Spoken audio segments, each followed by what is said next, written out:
What's up guys, Erroneous here, back with another Raid Shadow Legends video, and in this video, I'm going to be talking about a brand new mythical champion that I believe Plarium made a big oopsie on, so let's get into it.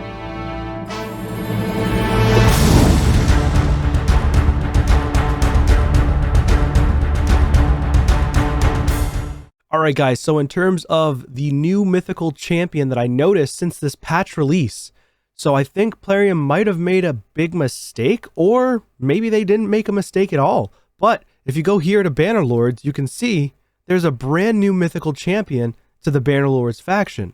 Now this champion was not released in the 5 new champion update with Monster Hunter, but here we are.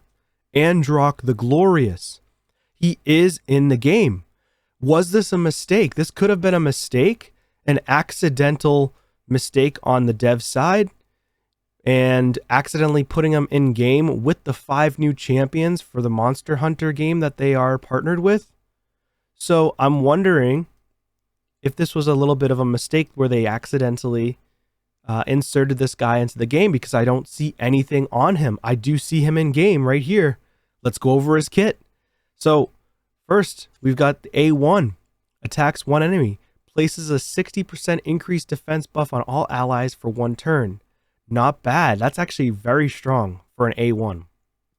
On the A2, attacks all enemies, increases the duration of all ally buffs by 1 turn, also heals all allies by 4% of their max HP for every buff on them that had its duration increased. That's a very strong ability as well. Not bad. On the A3, places a 50% increased resistance, a strengthened big version, and a 15% continuous heal on all allies for 2 turns. Places an additional 15% continuous heal buff on all allies with less than 50% HP for 2 turns. This guy is really strong so far. Okay, this guy's not bad at all. Really strong for Hydra, like insanely strong for Hydra, especially with the increased resistance add-on on top of the strengthen. That's insane. Plus heals. This guy's going to be an insane supporting defense-based champion, and I wonder if he actually hits really hard too. Then on his A4, he does have the Metamorph, which transforms him into the alternate form and grants an extra turn. For his passive, increases this champion's resistance by 10 for each buff on each ally. Wow, okay, so he places 1, 2, 3 across the board. So for Hydra, you know, you have 6 champions. So each buff on each ally, which means, does it include himself? Yes, it does. 6 times 3, right? That's going to be 18 buffs. And then multiply that by 10. So that's 180 additional resistance in Hydra if he places all these buffs. But then you've got other champions that can place buffs too. I mean, you can place up to what? Like 8 or something, or 10 buffs? You can place a lot of buffs on your team. So if you're placing that many buffs, this guy's resistance can stack excrementally. And he's going to be a very, very hard champion to get his buff stolen from. So he's going to be a very good target for the Hydra head that steals buffs. So this is actually really, really strong.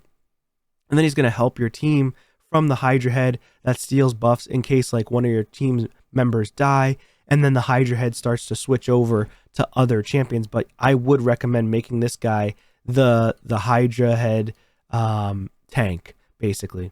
So for this guy, also in his passive, each critical hit inflicted by allies fills the turn meters of all allies by 5%. That's insane. Each critical hit inflicted by allies fills turn meter of all allies every single time. This guy could end up being broken good. Holy crap. And then aura, 35% defense in all battles. That's the strongest aura in the game. Let's go to his alternate form. Dang, okay. Okay. Did he demolish Leorius the Proud or what? Holy crap, this guy looks so sick. Oh my god, I want this guy wicked badly. I want him on my account. Oh my god. The aesthetics on this dude are insane. I actually love the helmet too, by the way. This is insane. He actually looks sick. I would love this guy on my account. So on his A1 in his alternate form, Guild Thorn Assault attacks one enemy. 50% chance to place a 60% decreased defense on all enemies. Dang, okay. That's strong. A2 attacks all enemies, places a 50% decreased resistance and a 25% weaken and an enfeeble debuff on all enemies for 2 turns. And the enfeeble debuff makes it so that when they attack you, if they have the enfeeble, they weak hit. So that's really strong.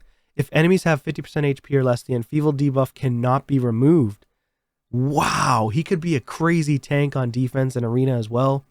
This guy could end up being ridiculously strong everywhere in the game.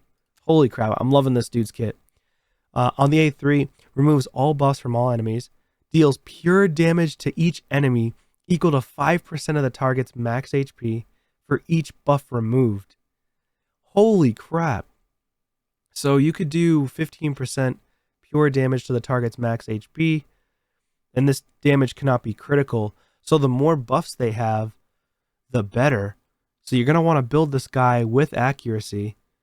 And of course, if you book him out, his skills are going to ignore more resistance, which is very strong here. On a 3-turn cooldown, also places a block buffs debuff on all enemies without buffs for 2 turns. This is actually a pretty strong ability. It's not going to be overpowered, I don't feel like. Of course, in Hydra, that's going to be very strong, right? If you're removing buffs from the Hydra heads, which is counterintuitive, right? Because you don't want the Hydra head stealing your buffs. But this guy's like, well, I'll let them steal the buffs, but I can remove all the buffs from all the enemies and do a crazy amount of damage to the Hydra heads if they have a lot of buffs. So yeah, it's kind of an interesting ability. So do you want the Hydra heads to steal your buffs then? And so that way the Hydra heads have more buffs on them.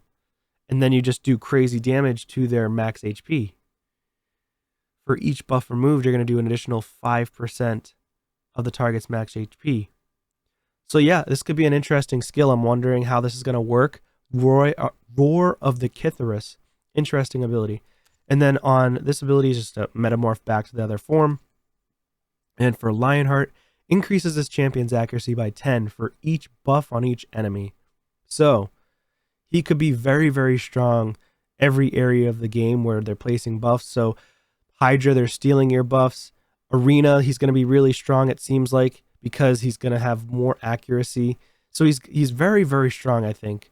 Each critical hit inflicted by allies decreases the turn meters of all enemies by 5. Dude, that's insane. This guy's going to be a menace.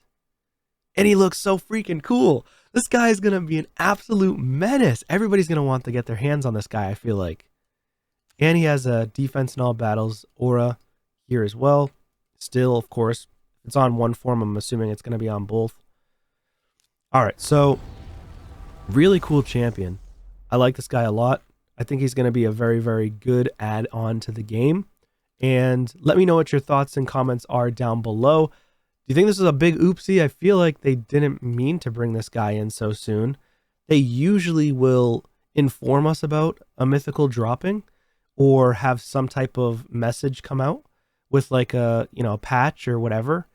But yeah, no, interesting. I saw this morning and then I went through and I looked. I was like, was there any other champions that were maybe dropped that we weren't aware of? And there are none that I'm aware of here.